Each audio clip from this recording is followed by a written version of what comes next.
बच्चों बहुपद में अब हम लोग देखते हैं शेषफल प्रमेय। शेषफल प्रमेय क्या है? एक घात से अधिक घात वाला अगर कोई बहुपद है px और उस बहुपद को x माइनस a से भाग आप दोगे तो जो शेषफल आएगा वो pa के बराबर होगा, जहां a जो होता है वास्तविक संख्या होता है। कैसी संख्या होगी? वास्तविक संख्या होगी। यही आपका रिमाइंडर थ्योरम है। लेकिन इससे पढ़ने से पहले हम छोटा सा आपको एक और पॉइंट बता रहे हैं, उसको आप ध्यान से देखिए। छोटे क्लास की बात, जैसे हमको 7 में 2 से भाग देना है, ठीक है? तो हुआ क्या बच्चों, 7 में किससे भाग देना है? 2 से। तो इसको हम लोग क्या कहते हैं? इसको कहते हैं भाजक। क्यों? भाजक ही तो कहते हैं बेटा इसको, भाजक। और इसको हम लोग कहते हैं भाज्य। क्या कहते हैं? भाज्य। अब इसको आपने भाग दिया तो 2 3 या 6, 3 6 और 1, यही तो आया। इसको हम लोग कहते हैं भागफल। क्या कहते हैं? भागफल बोलते हैं। और इसको हम लोग क्या कहते हैं? शेषफल। शेषफल, रिमाइंडर। अब यहां पे ध्यान दीजिए, कैसे आप जानेंगे कि सही है ये हमारा? तो हम लोग कहते हैं कि हमारा भाज्य 7 आना चाहिए। यह इसका यानी भाजक में भागफल का गुणा करो और शेषफल को जोड़ो। अगर उसकी वैल्यू भाज्य के बराबर आ जाए तो तुम्हारा ये भाग क्या होगा? सही होगा। तो यहां से एक रूल क्या बन गया बेटा? यहां से रूल हो गया कि भाज्य बराबर होता है भाजक गुणे भागफल और प्लस हो जाएगा शेषफल। क्या हो जाएगा? शेषफल हो जाएगा। ये रूल बन गया। ठीक उसी चीज का प्रयोग यहाँ पे इस रूप में हो गया बहुपद का। ठीक है, वही अगर आपको देना है, जैसे करना है, तो आसानी से आप बना सकते हो। कोई भी सवाल आप ले सकते हो और उस पर चाहो तो ये रूल आप क्या कर सकते हो? अप्लाई कर सकते हो। जैसे सपोज करिए यहाँ पे बहुपद के रूप में ले रहे हैं, x + 5 है और आप x से भाग देना है आपको। तो एक बार इसका घात 1 है और यहाँ पर भी घात 1 है, तो 1 बढ़ जाएगा। तो कितना हो गया? x। अब घटाते हैं तो ये माइनस हो जाएगा, ये आपका कैंसिल हो गया। कितना बच गया? 5। तो क्या हो गया? देखिए, इसको हम लोग शेषफल कह लिया बेटा, इसको भागफल कह लिया, इसको भाजक कह लिया, और ये क्या है? भाज्य। अब हमको देखना है क्या सही है या गलत है। तो x + 5 हमको आना चाहिए। क्या लिखे हैं? पहले भाजक, भाजक कितना है? x, उसमें गुणा करिए भागफल से 1 से, और प्लस शेषफल कर दीजिए। देखिए क्या x + 5 आ गया। इस तरह से आप क्या कर सकते हैं? अपने उत्तर की जांच कर सकते हैं। ठीक है, अब थोड़ा शेषफल प्रमेय का उपयोग हम लोग करते हैं। किसका उपयोग? शेषफल प्रमेय का उपयोग करते हैं बच्चों, जिसमें कहा गया है एक या एक से अधिक घात वाला अगर कोई बहुपद है एक या एक से अधिक घात वाला कोई बहुपद है px और उसमें x माइनस ए से आप क्या कर दीजिए, भाग दे दीजिए, तो भाग देने पे जो शेषफल आएगा वो pa के बराबर होगा। जैसे आप अगर यहाँ पे हम लोग ले लेते हैं, ध्यान देना बच्चों, क्वेश्चन को फिर से देख लीजिए। क्वेश्चन मैं आपको यहाँ पे करा रहा हूँ, सिंपल सा अभी ले रहा हूँ, ठीक है। जैसे आपका बहुपद है x minus x square minus 4 है, कितना है, एक्स स्क्वायर माइनस 4 है, ठीक। और इसमें मैं x माइनस 1 से भाग दे दिया, ठीक है। तो मेरा शेषफल कितना होना चाहिए, कितना आएगा, क्या इस रूल से हम देख लें और एक साधारण तरीके से देखते हैं। पहले मैं साधारण तरीके से आपको बता रहा हूं। सबसे पहले इसमें करते क्या है बच्चों, जो चर है यहाँ पे x है, इस भाज्य में देखिए x minus x square minus 4 है, इसमें जो चर है उसका घात कितना है, 2 है। घातों का जितना अंतर है वहां पे x के घात लिख लेते हैं, ठीक है। तो कितना है भाई, 2 घात 1 घात, 1 घात का अंतर है, यानी x बार जाएगा पहले तो, ठीक। अब इसका गुणांक देखते हैं कितना है, 1, और इसका भी गुणांक 1, तो 1 लिखें यहाँ गुणे में या न लिखें, ऑलरेडी रहेगा। अब x से इसमें गुणा कर लेते हैं, तो x का गुणा इसमें करोगे तो कितना हो जाएगा, x का गुणा करेंगे तो ये माइनस x हो जाएगा, और फिर x का इसमें गुणा करेंगे तो x का स्क्वायर हो जाएगा। अब घटाते हैं, माइनस माइनस है तो प्लस, बच्चों ये कैंसिल आपका हो गया। अब बताइए, ये हो गया x माइनस 4 हो गया x, और ये तो प्लस x हो जाएगा, और ये माइनस है तो माइनस आ जाएगा, ठीक है। अब चलते हैं, यहाँ पे घातांक देखिए कितना है, 1, यहाँ पर भी घातांक कितना है, 1, घात समान हो गया, तो इसके गुणांकों के बराबर लेके जाएंगे, किसके गुणांक, तो यहाँ पे गुणांक कितना है, 1, और यहाँ पर भी ये कितना है, 1, यहाँ पर भी प्लस है और यहाँ पर भी प्लस है, तो प्लस ही लिखते हैं, ठीक है बेटा। तो एक बार लेके जाइए, चलिए गुणा करते हैं, 1 का माइनस 1 में करेंगे तो माइनस 1 हो जाएगा, और यहाँ पे 1 का गुणा x में करेंगे तो x हो जाएगा। अब इसको सॉल्व करोगे बेटा तो ये माइनस हो जाएगा और ये प्लस हो जाएगा, ये इसके साथ कैंसिल आउट हो गया, ये कितना बच गया, -3, कितना बच गया, यहाँ पे रिमाइंडर कितना हुआ, -3।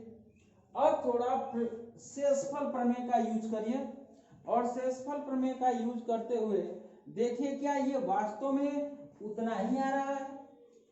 तो हमारा यह एक एक्स स्क्वायर माइनस 4 क्या है, बहुपद है, इसमें x माइनस ए से भाग दिया, तो हमारा क्या कह रहा है कि px को x माइनस ए से, तो a के pa के बराबर होगा, ये ना कहा है। तो यहाँ पर a माइनस के साथ, चिन्ह के साथ, तो a का मान कितना है, 1 है, कितना है, 1 है, तो इसलिए p1 निकाल, p1 का मान बच्चों कितना आना चाहिए, -3, कितना आना चाहिए, -3। जब -3 आएगा तभी जाके ये शेषफल प्रमेय लागू हो जाएगा, यानी करेक्ट हो जाएगा, बात समझ में आ जाएगा। चलिए p1 इक्वल टू, अब देखो जहां x है उसके जगह पे 1 लिखना है, तो x स्क्वायर माइनस 4 है, तो चलो 1 का स्क्वायर माइनस 4 बराबर कितना हो जाएगा, 1 माइनस 4 बराबर -3। क्लियर। एक लाइन में आप सवाल लगा सकते हो, अगर कोई भी बहुपद आपको दिया हुआ है और उसमें x माइनस ए से भाग देने के लिए कह रहा है, तो आपसे पूछे कि इसका शेषफल कितना होगा, तो pa के बराबर रख देना, a का मान उसमें उस बहुपद में, तुरंत तुमको शेषफल निकल जाएगा। एक इस तरह से शेषफल ज्ञात कर सकते हो, और एक इस तरह से शेषफल आप ज्ञात कर सकते हो। ठीक है बच्चों,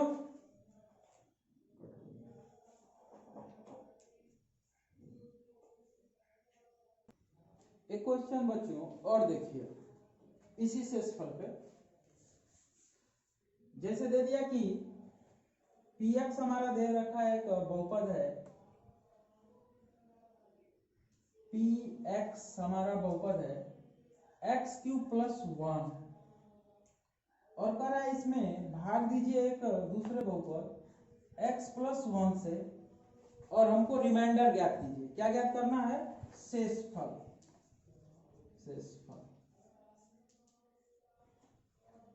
तो पहले एक ये मेथड देख लीजिए, लंग जैसे पिछली कक्षाओं में पढ़ के आए हैं, ठीक है, और फिर मैं आपको उसी पे शेषफल प्रमेय का करा दे रहा हूं ताकि आपको क्लियर हो जाए। उसी आधार पे आप अपनी प्रश्नावली को लगाओगे तो कोई भी सवाल फंसेगा नहीं। अब चलिए x + 1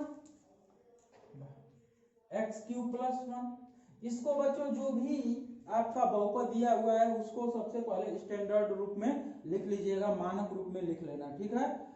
अब चलिए यहां पे देखिए x का गुणांक कितना है? 1। यहां पर भी x का गुणांक 1 है, तो हम यहाँ पर कोई गुणांक की आवश्यकता एक ही रहेगी, तो लिखने की कोई आवश्यकता नहीं। यहाँ पे घात कितना है? यहाँ पे घात 1 है, तो घातों का अंतर कितना हो गया? 2 का, तो तुरंत x पे 2 घात ले लीजिए। यहाँ पर भी प्लस है, यहाँ पर भी प्लस है, तो प्लस बार जाएगा, ठीक है। अगर कोई माइनस रहेगा तो माइनस कर लेंगे, माइनस बार जाता है, पिछली कक्षाओं में आप लोग देखें। तो x² का इसमें गुणा करेंगे तो ये हो जाएगा x² और x का x में करेंगे तो x³ हो जाएगा। घात को जोड़ देते हैं। अब देखो घटाएंगे, माइनस माइनस, घटाने में चिन्ह क्या होता है? बदल जाता है। ये आपका कैंसिल आउट हो गया बेटा। अब यहाँ पे क्या बचा? -x² + 1 बचा। अब देखिए इसका गुणांक -1 है और इसका गुणांक +1 है, तो कितना बार ले जाना पड़ेगा? -1 बार। पहले तो माइनस लगा दिया, ठीक है। अब इसका घात कितना है? 2 है और इसका घात 1 है, तो घातों का अंतर कितना हो गया? 1, तो x की पावर 1 कर लेंगे, ठीक है। अब इसका गुणा करिए इसमें, तो ये हो जाएगा -x और इसका गुणा करेंगे तो -x² हो जाएगा बच्चों। अब देखिए माइनस है और घटा रहे हैं तो माइनस प्लस में, घटा रहे हैं तो माइनस प्लस में। अब ये आपका कैंसिल आउट हो जाएगा, ये +x +1 हो जाएगा। अब इसका घातांक भी 1 है, इसका भी घातांक 1 है, सेम हो गया। यहाँ पर कितना गुणांक है? 1, इसका भी गुणांक 1, तो कितने बार जाएगा? 1 बार। क्योंकि यहाँ पे प्लस है तो क्या लेंगे? प्लस, तो +1, तो 1 का गुणा करेंगे 1 और x हो जाएगा, चिन्ह बदल जाएगा, माइनस माइनस, फिर आपका ये क्या हो गया? कैंसिल, 0, यानी रिमाइंडर आपका क्या हो गया? 0। अब थोड़ा बेटा शेषफल प्रमेय पे चलते हैं। किस पे चलेंगे? शेषफल प्रमेय के थ्रू देखा जाए क्या उसका रिमाइंडर कितना आना चाहिए? 0, पीए का मान। तो जिससे आपने भाग दिया है, यहाँ पे x + 1 है और यहाँ पे मेरा सूत्र क्या कह रहा है? x - a, तो a का मान कितना रखना पड़ेगा? -1। कितना रखना पड़ेगा बच्चों? -1। भाई इसको तो ऐसे भी तो लिख सकते हो, x -1, तो माइनस माइनस का गुणा करेंगे तो क्या हो जाएगा? प्लस हो जाएगा। अब इसे हम लोग कंपेयर किए हैं तो a की वैल्यू क्या हो गई? -1, ठीक है। तो अब p a, तो p के a के जगह पर क्या रखना है? -1, यानी यहां से कंपेयरिंग किया है इन दोनों से, तो a की वैल्यू कितने रखने हैं? -1 रखना। तो p -1 रखोगे तो देखो -1 का क्यूब अब +1 हो गया। बात समझ में आ रहा है? यह मान कहाँ पे रखना है? बहुपद में रखना है, इसमें px, यही तो हमारा है, px में मान रखना है। तो कितना हो गया? माइनस, अब ये विषम है तो माइनस माइनस ही रहेगा, सम रहता है तो क्या होता है? प्लस हो जाता है। तो -1 और +1 क्या हो गया बेटा? दोनों विधि मैंने आपको बता दिया, दोनों को कंपेयर करा लिया, आराम से आप सवालों को क्या कर सकते हो, लगा सकते हो। तो घबराना नहीं है, आराम से क्वेश्चनों को करिए और इसी तरह से सारे का प्रैक्टिस कर लोगे, तुम्हारा सवाल बन जाएगा।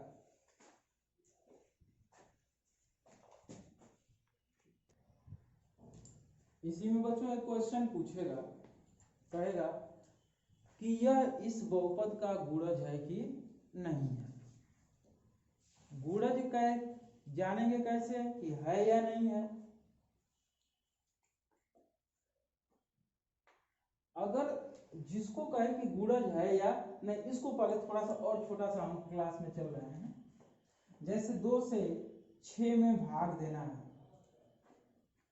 ठीक है, तो 2 तिया 6, 0 हो गया।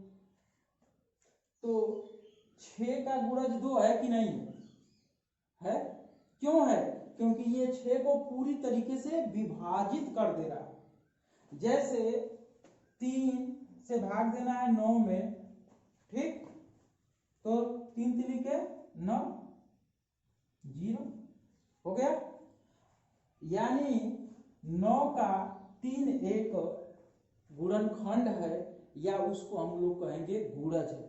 तो कब गुणज हो रहा है? जब इस संख्या से इसमें भाग दें और रिमाइंडर क्या हो जाए, 0 हो जाए, ठीक है। यानी एक बहुपद में दूसरे बहुपद से अगर हम भाग देते हैं बच्चों, और भाग देने के बाद शेषफल रिमाइंडर 0 आ जाए, तो दूसरा बहुपद जो होगा जिससे आपने भाग दिया है, वह पहले बहुपद का क्या कहलाएगा, गुणज कहलाएगा, या पहले बहुपद का एक गुणनखंड कहलाएगा। इसी पे देखिए एक सवाल मैं आपको बता रहा हूं, एकदम सेम प्रोसेस है बेटा, घबराइएगा नहीं।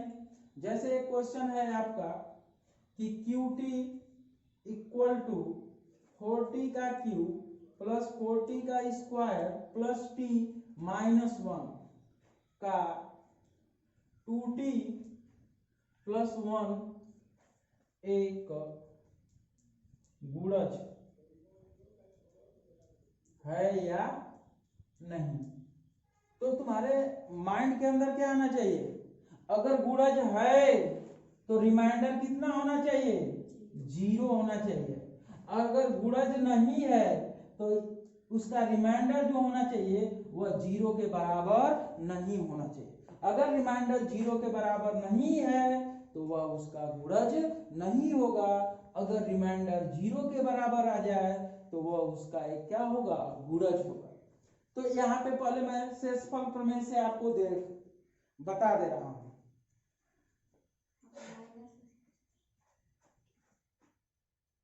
फोर्टी का क्यूब प्लस 40 का स्क्वायर, चलिए माइनस यहाँ कर लेते हैं, माइनस है तो। अब देखो बच्चों, किससे आपको भाग देना है, इसी से 2T प्लस 1 से।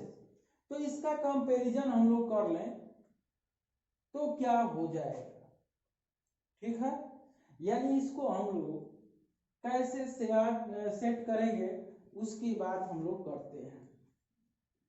तो यहाँ पे या तो हम इससे देखें कि इससे भाग इसमें दे दिया जाए, अगर भागफल 0 के शेषफल 0 के बराबर हो जाए तो यह इसका एक गुणनखंड कहलाएगा। पहले ऐसे ही पहले सिंपली रूप से देख ले, उसके बाद आसान हो जाएगा ये। चलिए इससे भाग देना है 2T प्लस 1 से, किसमें भाग देना है 40 का क्यूब प्लस 40 का स्क्वायर माइनस T माइनस 1 में भाग देना है। अब देख बेटा, T का क्यूब हो, पहले तो ये स्टैंडर्ड रूप हो गया, कैसा रूप हो गया, स्टैंडर्ड रूप हो गया।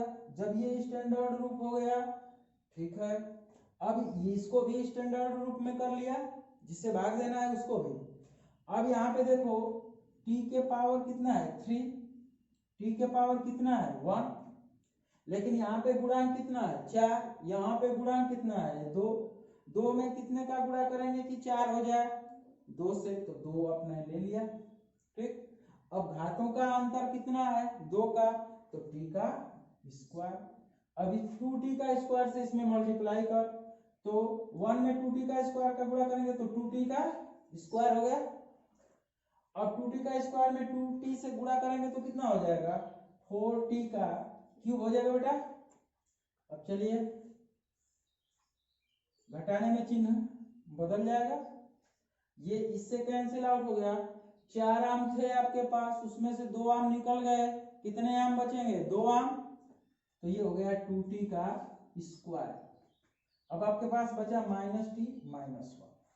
अब देखो इसको लेते हैं पहले उच्च घात को, यहाँ पे t है, यहाँ पे t का स्क्वायर है, तो इस पे एक t और चाहिए, और यहाँ पे गुणांक 2 है, यहाँ पे गुणांक भी 2 है, यहाँ पर भी प्लस यहाँ पर भी प्लस, तो प्लस कर देंगे। t के घात का कितना अंतर है 1, तो एक बार, अब t का गुणा करिए प्लस t, और t का 2t में करेंगे तो 2t का स्क्वायर। चलिए घटाइए, माइनस माइनस हो गया। अब बेटा ये इससे कैंसिल आउट हो गया, अब आपका क्या बन गया -t 1 रुपया कर्जा पहले से था, 1 रुपया और कर्ज ले लिया, कितने रुपए कर्ज हो गए 2 रुपए का कर्ज है, तो माइनस का, तो 2t और -1। अब चल बेटा यहाँ पे t का घात देख 1, यहाँ पे भी 1, अब यहाँ पे प्लस है, यहाँ पे माइनस, तो यहाँ पे किसका प्रयोग करेंगे माइनस का, कितने बार जाएगा 1 बार, ठीक, 1 से गुणा करिए, -1 -1 का इसमें करेंगे तो -2t, चिन्ह बदल गया, माइनस है तो प्लस, माइनस है तो प्लस हो गया बेटा। अब आपका क्या हो गया 2t से 2t कट गया, 1 से 1 कट गया, रिमाइंडर कितना बन गया 0। अब आपका रिमाइंडर 0 हो गया, तो इसके कहने का अर्थ क्या हो गया कि ये जो बहुपद है, इस बहुपद का ये एक गुणनखंड होगा या एक गुणज होगा, ये चीज तुमको ध्यान में रखनी है। पहले इसको नोट कर लो, इसके बाद शेषफल हम आपको बता रहे हैं।